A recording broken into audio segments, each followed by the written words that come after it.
What's up, guys? It's Casey Zogelman, aka the Fourth Sanderson Sister, coming at you with another Hocus Pocus video. Today's video is actually going to run a little bit differently because I have a special guest with me today here on the channel. Joining me today is Jonathan from the Sanderson Museum of Witchcraft, currently on Instagram and in the works for reality. How you doing? Hey, I'm doing well, thank you. Yourself? I'm doing okay. I'm really excited to do this interview, and I'm very excited about your exhibit. Um, I can see all the props and stuff behind you, and I'm already losing my mind. Like, it's really awesome. Awesome. I'm glad you're enjoying it. It's a lot of fun, and I'm happy to be able to spend some time with you today to talk about it. Yeah, all right. Let's get the ball rolling. So I distinctly remember the day this movie came into my life. I was 3, I think I was 4, I might have been 3, coming off the heels of some childhood trauma after watching Scooby-Doo on Zombie Island getting the crap scared out of me. That wasn't a fun time. My parents actually brought home Hocus Pocus, and they sat me down at the kitchen table. I remember this vividly. And they were trying to explain to me that anything that I see in this movie is not going to be real. It's not real. It's not going to hurt me. They asked if I wanted to watch it, and after staring at the cover for a while, I said yes. We popped it in, I sat down, Mom and Dad had their fingers on the stop button, they were ready for the second I got scared, and the second the Sanderson sisters made their first wisecrack, I was hooked, and it was the best time of my life. Like, it was my new favorite movie because the bad guys weren't scary, they were funny, and they were pretty, and I just really loved them. Nice. I actually wore out my first VHS. Mom had to order a new one just so I would stop trying to play the broken one. So my question is, what do you remember about the first time you saw Hocus Pocus, and how did it make you feel in that moment? Yeah, well, that's an awesome story, and thank you for sharing yours. I was 7 years old in 1993, long time ago, and I lived in a really small town. It was actually a historical village, so really cool, and it had that really, Salem vibe to it. We were next door at our neighbor's house in October of '93, and they didn't really have any kids around, like our age. So my siblings and I, we were just sitting in their living room, and one of the neighbors, they came into the living room and they were like, "Oh, we've got this, we've got some chips and some snacks, and we have a Halloween movie for you." And I was already loving Halloween at 7, obviously at that time, and they said it was Hocus Pocus. Now, I'd never seen anything advertised on TV or anything like that. Living in a small town, there was no, cable or anything, and Disney did play on Sundays, but I never noticed, to my memory, to my recollection, of any advertisements for Hocus Pocus. So when he put it on, and it was all about witches and this, witch house in the middle of the woods back in the 1600s, I was captivated from the very moment. And, at that age, I think I was already in love. Well, I knew I was already in love with witches. I had, read a book prior to that, which I can talk about later. So I was just hooked, and it gave me goosebumps when I saw it. And I really felt like the 90s were, and the 80s and the 90s were a special era.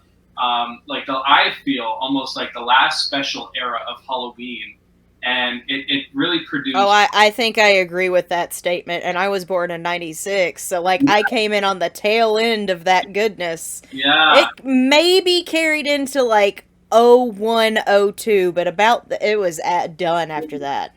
Totally. This movie was just captivating. Witches flying on broomsticks in the air, and a massive cauldron with this amazing book where, Winnie says, "'Tis time," and the pages are flying open to this spell, and it was just so enchanting.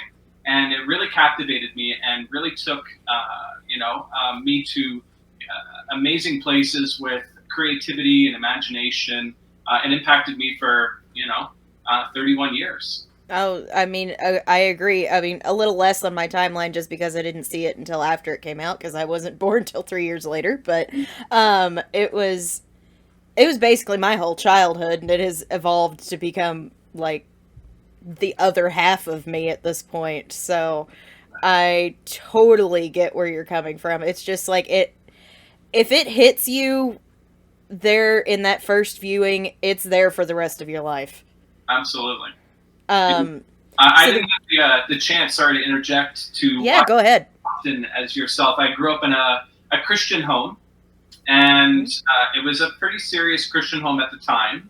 And you can imagine witchcraft and Christianity, they don't really mix that well. Oh yeah. You know? Well, I actually I am a practicing Catholic still, but we weren't as Yeah, in my household yeah, because we know that imagination exists and imagination is an okay thing. totally, right? Well, I came from an evangelical background, and so anything like that was like we did the Halloween, we carved pumpkins and put, lights outside and stuff like that, and went trick or treating. But it kind of started and ended with that, and so Yeah. having a Hocus Pocus DVD in our house was a bit of a nest pot. Yeah, no, I get it. Yeah, my parents brought it home for me on the VHS, and I kid you not, even after that first one wore out, till we got that new one, I tried to play it every day. The screen would go blue, Yeah. and I remember this. It's about where they're taking off on their new flying implements. That's where the screen would go blue, and all I could do was hear it. But that didn't matter to me. I could still hear it. That's right. And then your imagination. Yeah, but speaking of imagination and creativity, the reason you are here is because you have an amazing project in the works for the Sanderson Museum of Witchcraft coming to life, which Yeah. I am over the moon about this being a thing. Like, I'm so excited about this. Um, I love this idea. I don't know why no one has come up with this before. I'm glad that you have because man, we need this. There are a ton of traveling exhibits out there. Why can't Hocus Pocus have one? Exactly right. What was the first prop that you fell in love with from Hocus Pocus? Like, if you had to pick one that just hit you instantly. Wow. Well, you mean from the movie or from my collection? From the movie. From the movie. Oh man. Well, it's so hard because there's three main props that I wanted so bad, and I think it would be an equal three tie between the spell book, the Yeah. black ink candle, and its stand. Not just the candle, but the stand. Oh, for sure. Right, and then the cauldron. It would be a Yeah. hard tie between those three for sure. I always had a big thing for their unique broomsticks. I Now, loved their broom designs. I thought that was just so fun to see right? how different they looked. Sarah's double brush head to this day is one of the coolest broom designs I've ever seen in anything magical cinema. Absolutely. It's basically now kind of become iconic, and Yeah, associated with her as a piece. Totally. I love it. I love it. I have to know how and when did you come up with this idea for this exhibit?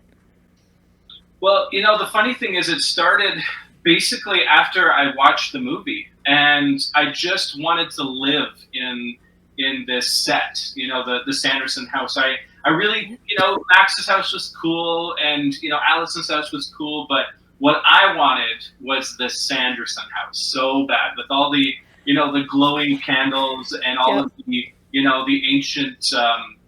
ancient furniture and stuff in there. And so, every Halloween came around, I could get, a chance to watch Hocus Pocus. I was, trying to play it over and over again. And when it came on TV to capture my mind of what it looked like. And so, as you know, like the internet wasn't really big back in the 90s and the early Mm-hmm. 2000s. So you really relied on what you could see on TV. And so we moved out of this small little hamlet, little village, into a hamlet, actually. It was a little bit north of the area I lived in. And it came with property. We didn't really have a lot of property in Queensboro, where I was from. And so we moved north, and we had, we moved on to our family's land, which is around like 480 acres. So lots of woods. It used to be farmland. And so I went into the woods, and I was building myself a witch house inspired by I love that. Focus. And so I started, when you live in the older country, you've got access to all kinds of antiques. So it was not hard to assemble pieces to make it feel like you're in this witchy house. So wood, nails, hammers, were easy. I even went and dug rocks up to build that stone wall that kind of surrounded the Sanderson house that Allison had said in the movie. You know, legend has it that the bones of 100 children lie within these walls. So I gotta ask if you've noticed this. That stone wall that you just referenced. Did you notice it wasn't there in the prologue? Yeah, it's true. It wasn't there. Yeah, they didn't really Okay. reference that, and I don't know if it's because maybe when Thackeray was coming down trying to catch up with his sister and Sarah who had captured her. If he came a different route, I don't know. You know what I mean? Like we only get the Well, I don't know, because you see it front facing yeah from both that and from the street. right. It's I have a crazy theory that I actually did on the channel about that one. That was actually a falsified piece of the legend. Oh wow. Okay. By Reverend Trask. That's very possible. Yep, and you can watch that video by clicking on this thing right here. Anyway, yeah, sorry, I noticed that once and I was like, huh! It's true. You made a But that dedication that you had to make your own stone wall, that's awesome! Oh, I wanted to feel like I was on the set, and I usually do that, to be honest. Whatever I really get captivated by, like before, because I was in a Christian home, I couldn't really expose my love for Hocus Pocus as much and for Halloween. And so I got into Star Trek. That was something allowed in my house, and I fell in love with Voyager, and I rebuilt all the play sets. I built the bridge for Star Trek Voyager, and the brief room, and the ready room, and sick bay, and the turbo lifts, and the transporter room, and the main engineering, even the shuttlecrafts. And I spent a lot of money finding the hard to find at times action figures, and I would take pictures and I would show my friends at work, and they're like, "Where did you go? Like, where is this place? Like, did you go to the US?" So cool. Yeah, like they would think that it was, there was such detail that if I were to show you pictures, you'd be like, "Oh my gosh, I feel like you're walking there and just taking pictures as a guest on a set."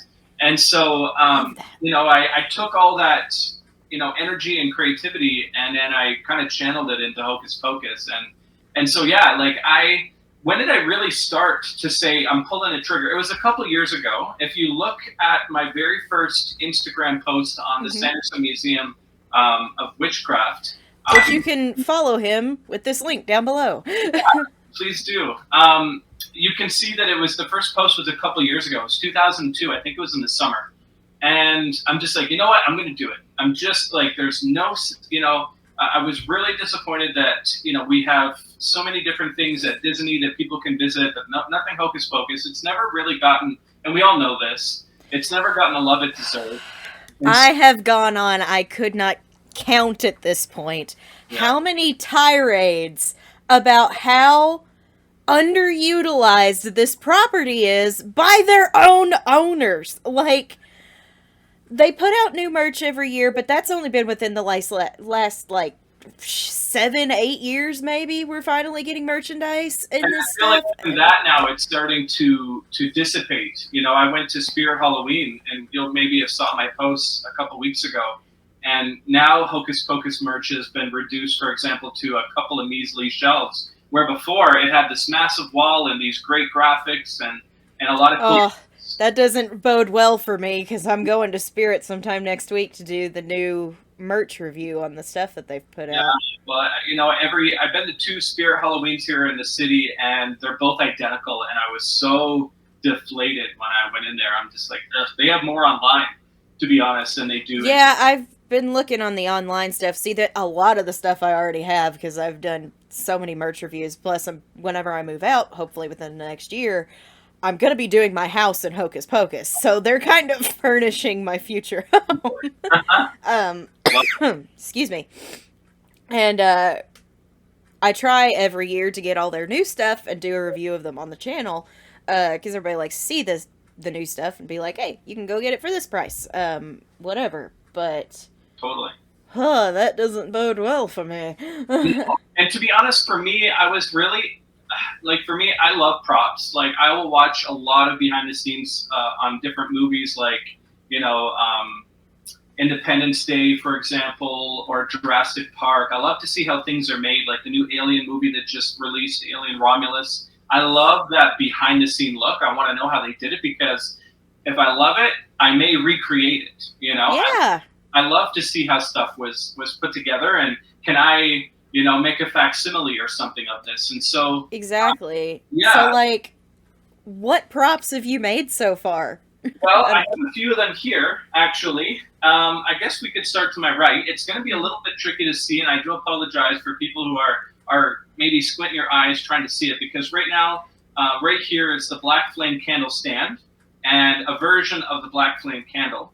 Right now, it is painted in black, and I'll tell you, I've never really struggled making certain things, and if I did, I kind of had, I would come up with a way to fix it and perfect it to my satisfaction. If Mhm. anyone's gotten to know me, I'm very particular about certain stuff, especially if it's a prop. I want to get it as close as possible. And so all of my stuff basically is made out of like a cardboard, paper mache, maybe bits of wood, depending on what I think I need in order to hold it together and then make it look like you're looking at the real McCoy. So right now it actually has a black primer on it, and I've decided I'm not going to go this way. I found some materials last night online that I can make it look smooth like it were wood.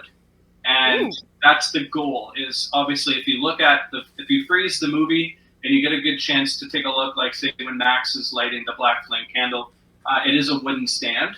And so right now it does look like a wooden stand per se, but up close, it's more like cardboard. And so you Okay, can I see can. cardboard kind of like bleeding through, and that's a big no-no for me. I don't know if that's better visibility or not, Oh, but yeah, that looks great.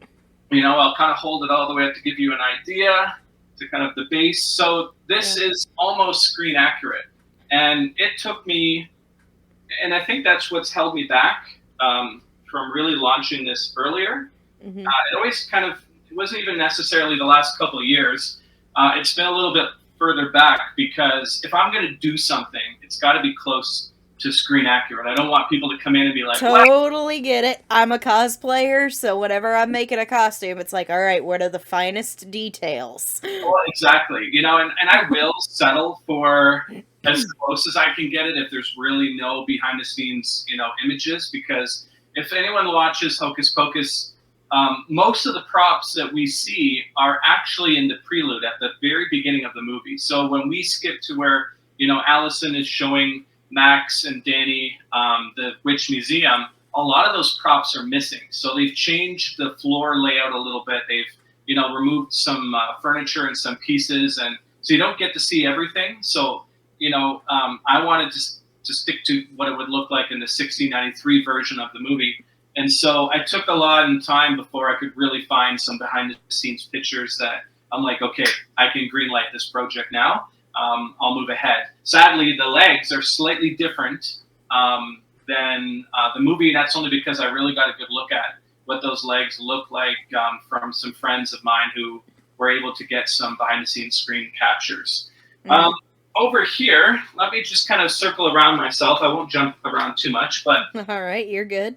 if anyone can see, in the middle actually is a candelabra, and it is a facsimile of the one in the movie. So I know it's a little bit dark on dark, so it might be a bit of a challenge, but you may have seen it posted in one of the clips I sent on my page yesterday or the day before.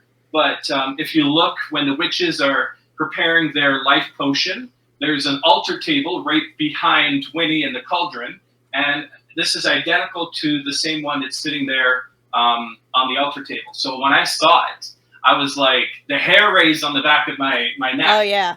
Oh You my know it's the thing. Yeah, and it was here in Calgary, and I'm like, of all places, this is where I'm currently living. I can put my hands on it within just a few hours. So I said, please hold this. I'm on my way, and so they sold it to me, and it was perfect. That's awesome. Yeah, so that's not something I made. Fortunately, this is something that, and that'll be like that when we are completed. It'll be prop made or facsimile purchased, basically. Some other cool things you'll notice is this little spell bottle, which you'll see a picture of it posted on my page. You'll see Winifred holding this and kind of like, popping this off and giving it a smell. And basically when she's calling for the sisters to get her a dead man's toe. And so you'll see her kind of holding this, and it's got a really cool Latin word. I cannot pronounce it. But what I'm going to do, though, is in the next couple days, I'm going to reveal to people what this word actually means. Ooh. And how it ties into the theme inside of the house. And basically on the gown, the dress that Winifred wears. So there's that is cool. Yeah, it's really cool, actually. It really ties in. So there's a couple, and you'll see a few of these on the table. So I found these online. They were kind of hard to get. Obviously, any of the real McCoys that were in the movie are long sold at auction. So yeah. I'm going for as close to screen accurate as possible. Now, for some of you out there, you'll probably be really excited about the spell book. Always. Right? So this is my my book, and I love this book. A friend of mine made it for me. It's beautiful. Right? Thank you. She and her partner had done a lot of props for different movies here in Alberta, and they were part of an organization, a nonprofit human rights organization that I ran for a few years, and they knew I had a love for Hocus Pocus, and so I asked them if they would fashion this for me. And so originally it was a book box, so it was a hollow box, and they were hoping to fill it with pages, but their schedules and, they had a long list of commissions that they were making for other people. So I connected with a guy named Nick who has also made a Hocus Pocus spellbook, and he filled his with pages all by himself. So I reached out to him and I said, hey man, I love your stuff. Can you tell me what you did? Because I've never book bound before. And he showed me what he did. And so Wow. I purchased the spells online, and there's about 500 pages of spells in here. And, that's crazy. Right? I love it. Like this is the life spell, the life potion that Winifred obviously made in the movie at the beginning, so that she could feed it to poor Emily. R.I.P. Right? Play taps. I have poor Emily's tombstone here, and for my buddy in the background, Billy here, his tombstone as well. So once, and I'll share a little bit more details of that in the yet to come. It also comes with, and this might be a little bit harder to see. Okay. But I will try and show you all as best as I can. This is a replica of the pedestal in which wow. sat on. So this was probably the hardest to make. I would imagine. Yeah, outside of the candle stand, because there's really no pictures of it.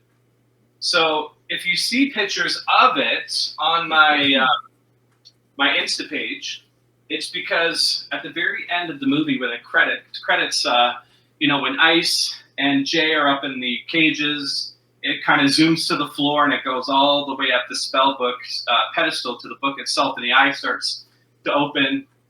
That's the only full view of the pedestal stand we get. There's a few kind of pieces here and there when Winifred is doing her spell at the beginning, but that's it. And I'm like, I want this sucker for my spell book. And it looks fantastic. Like, it's it took a lot of time, and it's beautiful. Thank you. The funny thing is, it's actually a coat rack. So it's like if you go onto my Insta page, you'll see a Winifred who's in the back standing with book on this wooden pole, and it's just kind of sitting there. Inside it is just this wooden pole with legs. And I needed to make sure that it was going to be sturdy enough, and then from there I just started molding and using different types of materials to kind of hold it together, and then then paint it all up. And as you can see, there's Winifred in the back corner, and then I don't know if you can see on the other corner. Oh yeah, there's Billy. We got Billy. He needs some more work to be completed. I haven't really been focusing a lot on him in the last little while, but I've got a little bit of work to do. If I do have any mannequins in the future museum, they actually, because we always see their iconic look, after the spell's been completed and they're looking Yep. younger. In the museum, they will actually be the older version. I actually like that idea because it kind of echoes the first draft of the script Yeah. when they actually included wax dummies of the Sanderson sisters. And actually, in the first draft of the script, they didn't come back in their own bodies, they came back as the dummies. Wow. And as the night went on, they turned more and more to wax. Like, I need to actually do a review on the original draft of the I script do because it too. used to be much darker.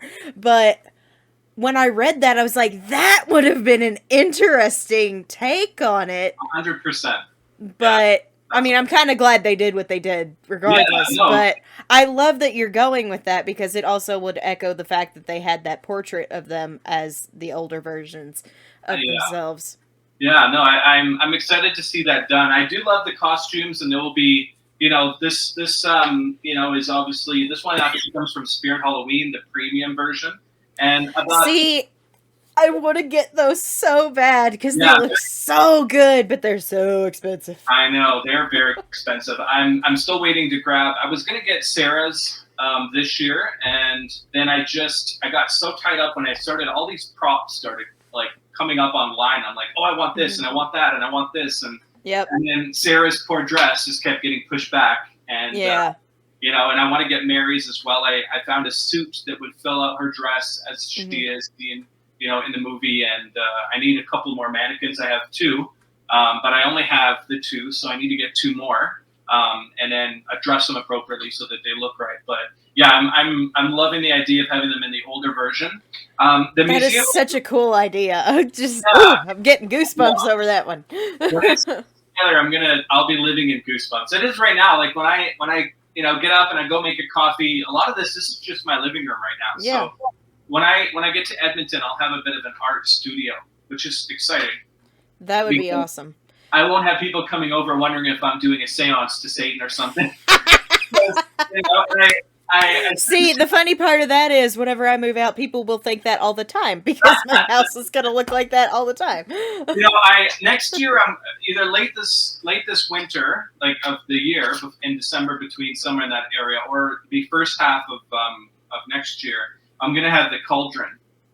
And Oh, wow. it's gonna be screen accurate, and I'm so excited. I've already got a prop maker who said yes. I said, okay, well, I have a list of things. A, I've got to move. B, I've got other commitments, but you're on the list. It will happen. And they said, perfect. Just give us a holler. We'll do it for you. So that, and once it comes, I'll be able to share a little bit more about it. But this is just a little bit of a tidbit. But I said to a friend that I'll be, my best friend and I, who's in Edmonton, where I'll be moving. I said, I need an art studio when I get to Edmonton because literally, this house is going to be a witch house. There's going to be a massive cauldron in my living room, because I don't want it in my bedroom. Imagine, going to bed, moving around the cauldron. Oh, yeah, no, for sure. Right? It's not happening. So we're definitely getting space so I can house this stuff. And it will be a mishmash a little bit of, with all the signage and the stanchions that you'll see in, when the kids are walking through the museum, but it'll look like it's from the 1693. So it looked like That's cool. after the witches have been hung, as if you walked into the house, but with stanchions, and then some of the signs. So like these are, some of the original movie signs that this was cool. sitting in that really cool, wooden cabinet that housed. So the witch's pedestal is still actually in later on in the movie. You just don't see it that well because it's got that beautiful wooden stand and that glass kind of covering it, but this is inside the glass. Mm-hmm. And so I don't know if I'll have the wooden stand, to be honest. I may have to because, I'll be honest, if I was visiting the Sanderson Museum of Witchcraft, I'm going to want to touch everything. Right? They have to resort. We'll see. If I may stanchion it off, but we'll see. We're getting ahead of what I'd like to do, but these are some of the pieces that I included so far for you to see. They're all so cool. They're all so cool. Sorry, I'm trying to contain the fangirl right now, and it's very hard. It's easier to let it out. Um, so working on all of these things, like I said, I'm a cosplayer. If I'm working on either a prop or a costume piece or something, I'm usually down on the floor with some sort of sitcom or there's an animated movie marathon happening on my TV that I Totally. can just listen to as I work. Do you have any like go-to things that you do for background noise when you're working on this stuff? Great question. I do actually. I have a few things. So, like yesterday, for example, I watched Tim Burton's Sleepy Hollow, and I love the soundtrack. I'm a music-oriented type of person, so I, when I'm on my own in my zone of making, doing my art, it's creepy music. Oh So yeah. I love the Vivitch. So that movie that came out, I think it was 2013, if I'm not mistaken. And it's got some very old, New England type of or Old England type of music in the background. And so I use that kind of as an inspiration to get me in there. When I was doing Star Trek, it was Star Trek theme music all the time, and it just I know for some people, oh my god, that would drive me crazy, and at times it does. Even art can Mm-hmm. drive somebody crazy after a while or exhaust you and Mm-hmm. frustrate you. So you have to, like Da Vinci, throw an old oil rag over top of, your piece and walk away from it, right? Uh, Yep. like, See, guys, even when I have to take a break from the channel, sometimes it's just so I don't go out of my brain. 100%. You can burn yourself out from doing something you love, and that Yeah. was a concern about doing this museum. Because I don't want to burn myself out for something that I love. And if No, you absolutely. right? If you spend too much time with a person or you spend too much time, with a thing that you love, you can, even a song. If you play the same song a billion times, it'll lose its power. You Oh, know, yeah.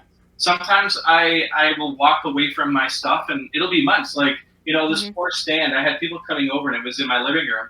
And there's this little arm, you'll see it in the pictures that are posted. And that arm literally had sat on that thing so long that it literally fell off.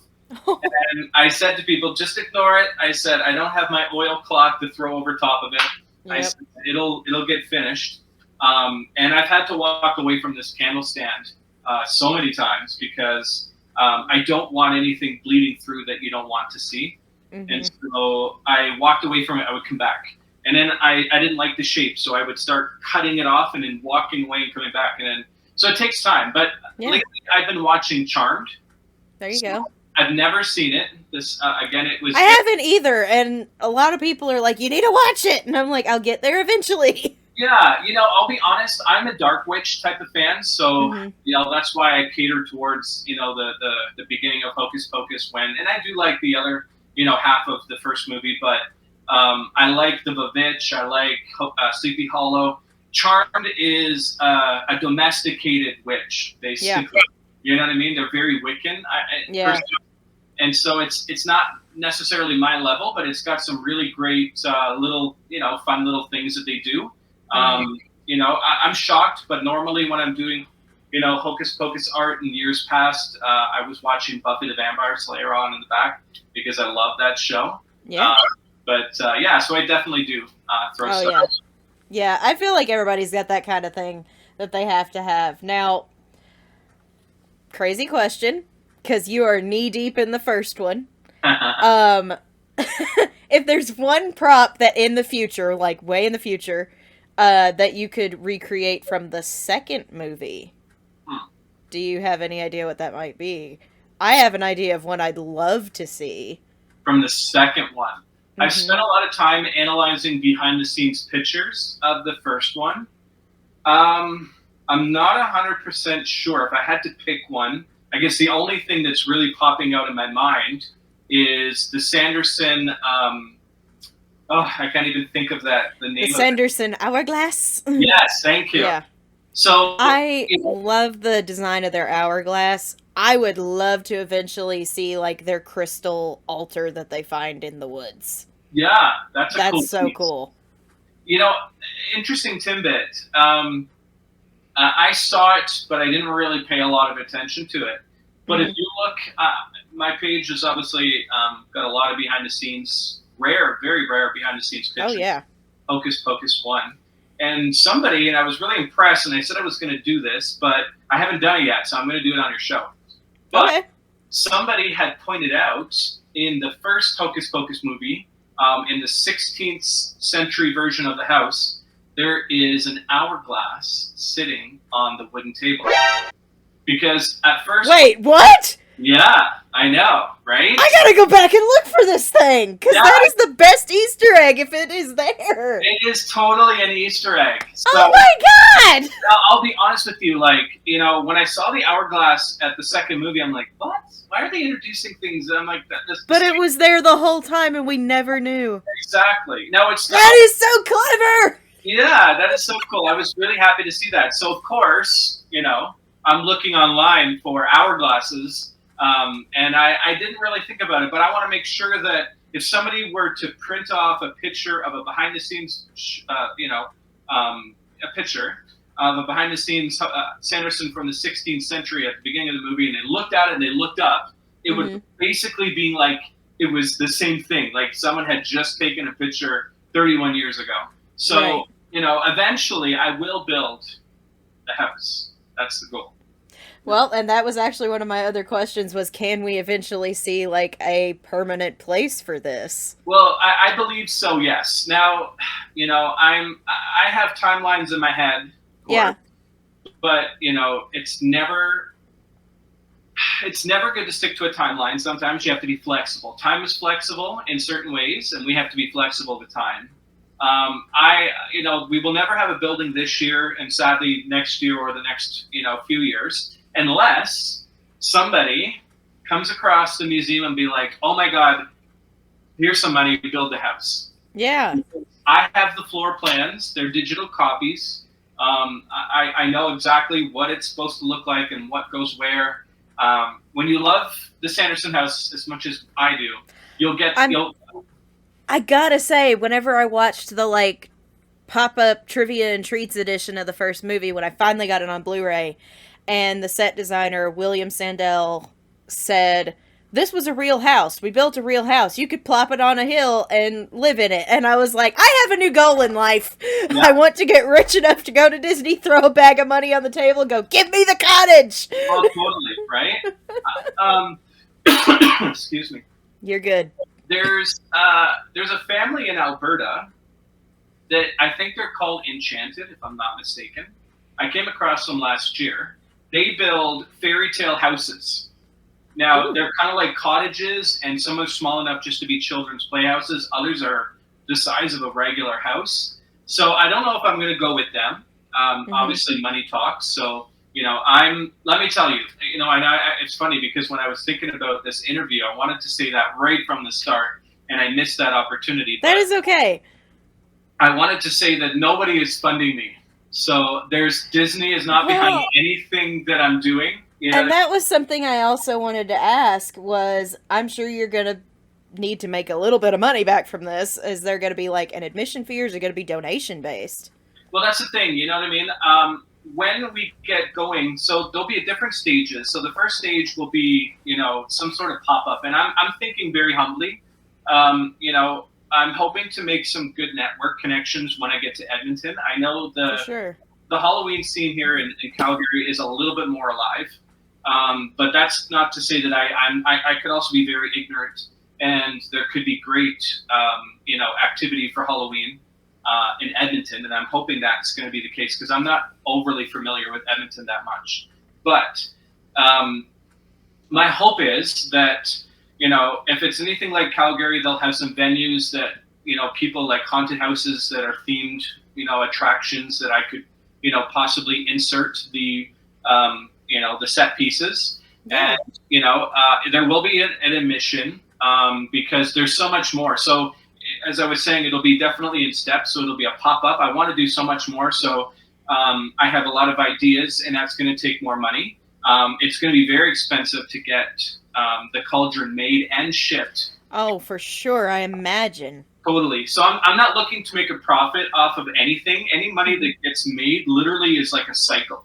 So it's going to go back into the museum. Go back into it, right? We're going to get to a place of, you know, absolute perfection with respect to Disney and, you know, all of them that, you know, wonderful artists that created it because, you know, there'll always be some tweaks and changes so that, we're doing everything right and not getting ourselves into trouble. But so it'll be a pop up, and I'm thinking humbly, if I have to, in the yard, I will create a stage, and it'll go up there as a Halloween attraction until we Yeah.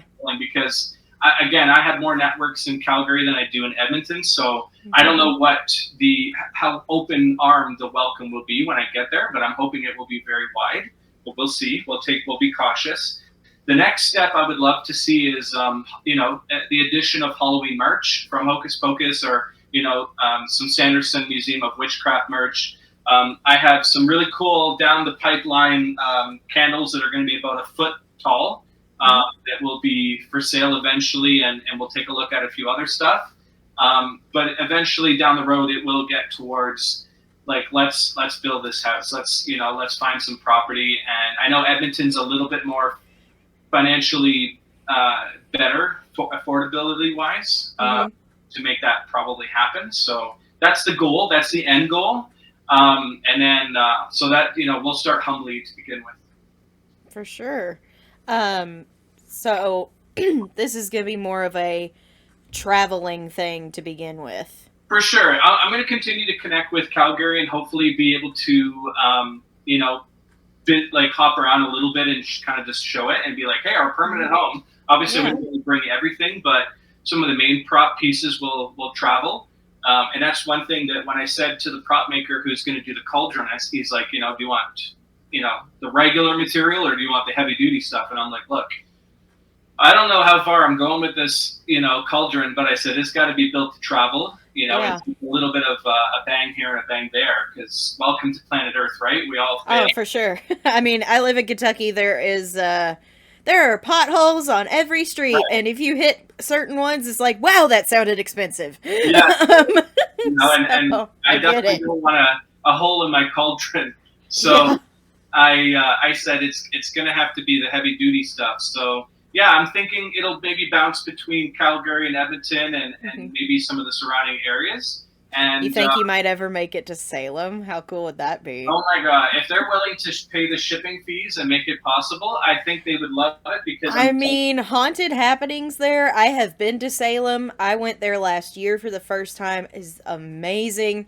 I yeah. loved going. Oh, that's awesome. And they take pride in the fact that Hocus Pocus was filmed Oh, for there. So sure. I'm sure they would be like, oh, a pop up exhibit? Well, maybe we could make some space.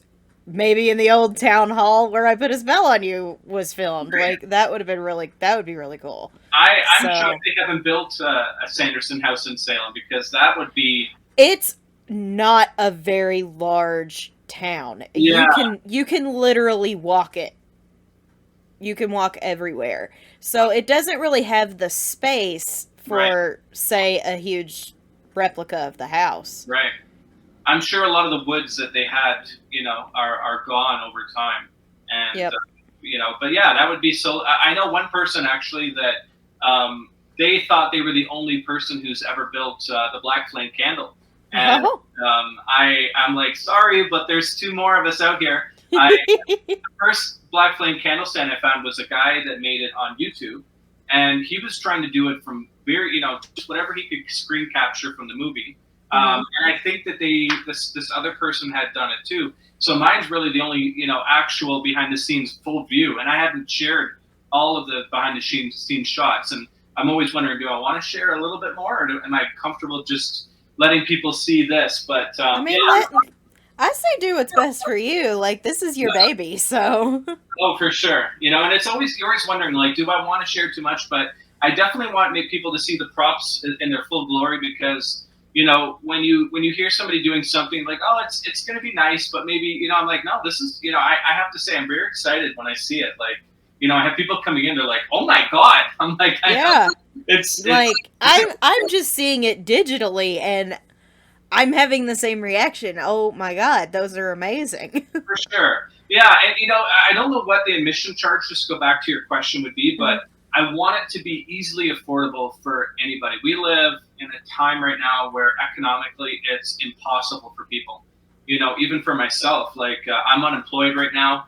I'm Mhm. moving to Edmonton for work, and it's just sad, thing that has happened. And I know a lot of people are, in my circumstance, but Mm-hmm. at the same time, I want to make sure that it's accessible. Like this Hocus Pocus doesn't belong to me. It doesn't belong to anybody. This is my art, and this is I love how you just said that, because I was just sitting here thinking, I work at a library as my main job. my This is my part-time gig. yeah.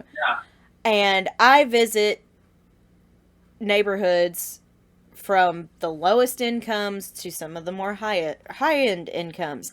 And you know what? When those kids from either end of the spectrum see my lanyard with all of my Sanderson sister pins on it, they all say the same thing. I love Hocus Pocus. That's such a it's really just it is one of the only fandoms that everyone can get along Yeah. and have fun in. It's like the most peaceful one of all of them, because 100%. it's just so much fun, Yeah. and it's not bogged down with all of that toxic fandom that you see from other stuff like Star Wars and Harry Potter, and Yeah. it's Well, just totally. Yeah. Hocus Pocus superiority. Exactly, right? So I thought, like, and I was thinking about this and dreaming it up and how everything was going to look.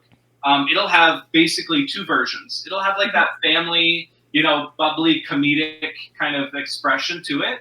And then it'll have more of like that VIP, more of that adult version where Oh, yeah. it'll be a bit more costly so that, we are making some money to come in. I'd love to see a storefront, with this in the display window, as one of the, the stages. So it has a temporary, I call it temporary permanent home, where it'll kind of be like the Sanderson Museum of Witchcraft / magic shop, where you can get cool little gifts and neat little merchandise pieces, and then come and take a look and get your picture taken by the candle stand or the spell book or, Billy Butcherson or something fun like that, right? And then, it'll have like a theme night, so young families or families and stuff like that, where it's I'm getting butterflies just thinking about this. Sorry. very kid friendly, and then it'll have the adult night where it's more darker and more, like, oh, this is frightening, but I love it, kind of feel. And with that being said, it's going to take more than just me. So Oh, yeah. let this be an opportunity that I'll take to call out anybody in Edmonton that if you're into cosplay or, drag for Hocus Pocus, this is an opportunity to, send me an email. You can jump onto my website at, www.thesandersonmuseumofwitchcraft.ca and take a look at the site, and then hit the contact tab and reach out to me and say, hey, I'm in Edmonton. Here's a picture of, my costume, and this is something I'd like to do, or, I may have a network to connect you to a place where you can, host your stuff, and let's network, let's make it happen. So Oh, yeah. let this be an opportunity that I'll take to call out anybody in Edmonton that if you're into cosplay or, drag for Hocus Pocus, this is an opportunity to, send me an email. You can jump onto my website at, www.thesandersonmuseumofwitchcraft.ca and take a look at the site, and then hit the contact tab and reach out to me and say, hey, I'm in Edmonton. Here's a picture of, my costume, and this is something I'd like to do, or, I may have a network to connect you to a place where you can, host your stuff, and let's network, let's make it happen. And, Yeah. you know, And Coven Mates, I'm going to have that link to his website in the description down below, so please consider taking a look at it. At least just go over there and look at the website. Like, I am uber excited for this. So I guess that brings me to my last question, and I honestly think you may have just answered it. What is the one thing you really want fans to take away from your museum? for me, growing up in the 90s, and you as well, and other people, like, we kind of touched on it earlier, that the 90s had a different feel to it than it has since, like Halloween. Absolutely. And like, it just, funny enough, and I brought this here, and I'll talk a little bit about that too. When I first, got interested in Halloween and witchcraft, I was in elementary school, and I came across this book, and maybe somebody out there might see it and be like, oh my God, I know that book. So I'm This totally not thinking about putting it on order for my library. it's hard to find. So if you can, I think it's still out there. I'll tell you, it took me years to hunt it down. But it's called The Old Witch Rescues Halloween. I almost feel like it's story time, and I'm going to start reading a book for somebody. But Hey, somebody else can do it for a change. Whoa! it's by Wend and Harry Devlin. Um, but I found this book in my elementary school library, and I remember the first time picking this book up and getting excited. A Witch on a Broom, this old look. And I think this book, I've kind of forgotten when it was written, but I think it was probably written in like the 70s or 80s, and it was 72. But when you smell the book, and I don't know if anyone does this, but smells and sounds and other kind of sensory things take you back to a memory. Absolutely. Right? Like this book has my elementary school memory trapped in the smell of it. And so my hope with the Sanderson Museum of Witchcraft that I'll take us adults who are still kid at heart. I may be 38, but I'm still 7 inside. I'll transport us back to the 1990s and maybe the 1693 and help us to have that excitement. I think we're missing there's a heaviness on the earth right now with so much going around, and I hate to get, I won't get too political or anything, I agree. but we need the good endorphins moving around, and something like this would really just bring this level of excitement that we don't really get to experience until we hit play on the remote control. Well, how cool would that be to be able to actually physically, walk into a place that you can touch and smell and hold certain things, and have a great time, walk around. I don't know if you've said it yourself, and I'm sure, dozens out there have thought it too, but how cool would it be to walk around in your favorite TV show or your favorite movie and be able to touch things that, you loved and wanted your entire life. So that's what I'm hoping to bring, with the Sanderson Museum of Witchcraft, and hopefully I can accomplish that. And just bring a little bit of happiness and make Halloween that season that we used to be so excited for. I feel like, I don't know what it's like in the U.S. I heard it's a little bit better, but Canada seems to be. It's gotten bigger over the years. But I'm afraid we're almost hitting that line of going almost too commercial, kind of getting up there with Christmas. But at the same, sorry, you actually got me tearing up with that with that bit. Oh my gosh. But yeah, we have a pretty good Halloween scene around here, but it also depends on where you live in the U.S. Yeah. There are a lot of cities that still think Halloween's the devil and all this stuff, and you got people who are against it, and I just vibe with what I do. Totally. Halloween is my favorite time of year. Yeah. I am basically known around my hometown as the Hocus Pocus girl, which, awesome. I mean, it's the greatest, and yeah, that is awesome. I love that sentiment. That's great, because I agree with you. Even, especially nowadays, there's so much ugliness in the world, and sometimes the only way you can get away from it is to watch something like Hocus Pocus and feel better.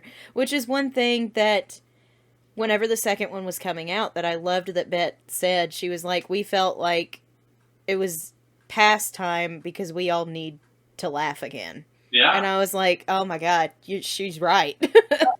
It was disappointing that they never, and we all waited, right? Like from 93 to, the second sequel, we waited those decades for a release of the second one.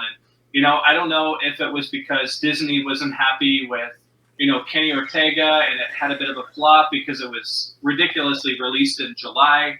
You're gonna send me on one of my tirades. Yeah, well, it's so sad because I think if it was released around October, it would have had a better chance at being that successful.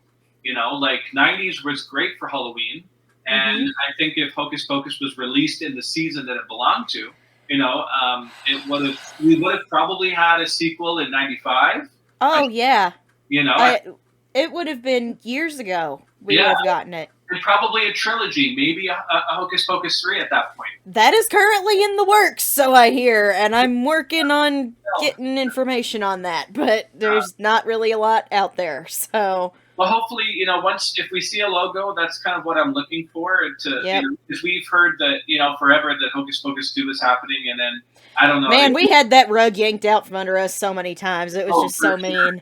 So I never hold Well, my I breath. mean, and it even took a lot of us fans up until the teaser trailer came out to be like, oh no, this is actually real. They're not pulling our legs this time. Well, exactly. Yeah. No, it's so true.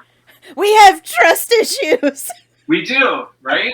And that's why I'm just like, you know what, Disney, whatever. I'm going to make my own Hocus Pocus, basically. Exactly. Yeah. So that kind of wraps everything up. So thank you so much for chatting with me today. I have had a blast learning about your project, and I cannot wait to see where it goes. Like, I was excited before. I'm hyped now. I am very hyped. Awesome. If you guys enjoyed this video, please remember to drop a like and subscribe if you haven't. It's free. It helps me. What helps me helps you guys get more great content like this. Let me know if you want to see Jonathan come back on the channel. I'd love to have you again if you want to come back. Awesome. That is if you had fun today. No pressure. I love talking about Hocus Pocus, obviously, and I love talking about art and what we can do and how we're doing. It'd be nice to down the road do a either a launch or because we're hoping, and that's the thing, something I didn't get a chance to, or I forgot to share. So this is hoping all things go well. October of 2025. You'll be able to visit the Sanderson Museum of Witchcraft in Edmonton, Alberta. So that'll be awesome. Right? Again, I don't have a specific location. It might end up being a project that I welcome people onto the property to view until we get to that place where we have, a specific home where it's not put away, it's always out, and people, will have a time to come and visit. That's the ideal, so that because whenever you move things, there's always that risk of damage, right? Yes. So to have a home, however temporary, is always ideal because there's a lot more safety and security, and then these things last, a long time because they're made like us. You bump us around, and we start losing limbs too, right? Exactly. But yeah, I mean, this has been great. I would love it if you would come back again sometime. Maybe we could cook up a little trio Halloween special between me, you, and Philip. That could be interesting. That would be awesome. And let me mention too, while we're talking on the subject, for those of you who are following or who had followed, the Hocus Pocus guide, for whatever silly reason, Instagram had of all the accounts, because there's lots out there, they took his account down. Yeah. And some people thought it was my account, but no, it is a friend of ours, and he relaunched under the Guide Master, and he's still pumping out content. So please take a look for him. I'm sure Casey will could put a link. Yeah. Flashing it across the screen, and I'll link the Instagram. I've linked it on my Instagram because you guys know how much he means to me. He has been a great friend. We've been talking for 2 years now, ever since HP2 started gaining traction. I relied on him for a lot of stuff during that, and I will do everything in my power to help him get his people back. Likewise.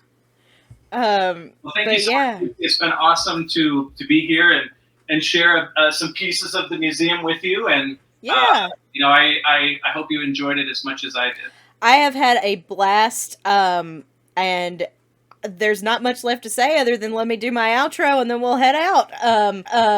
So I totally lost my train of thought. Thursday night, I am back on our Twitch channel, playing more Jackbox games with the Coven. We're having a lot of fun with that. That's at 7:30 p.m. Central Standard Time, 8:30 p.m. Eastern Time. For you, that would be 6:30 your time. Now that I know the time difference,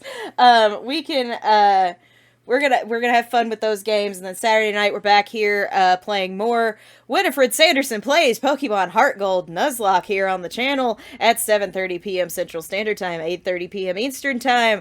I have got to get this thing done before spooky season because we're playing a spooky game as soon as October hits. It's gonna be a lot of fun. If you're a regular on this channel, please remember to drop a like, share your thoughts on this awesome exhibit down below, show some love to my new friend Jonathan. big thanks to you again for coming and talking about the Sanderson Museum of Witchcraft. I'm Casey Zogelman, aka the Fourth Sanderson Sister, and we will see you witches and wizards later. I put a spell on you.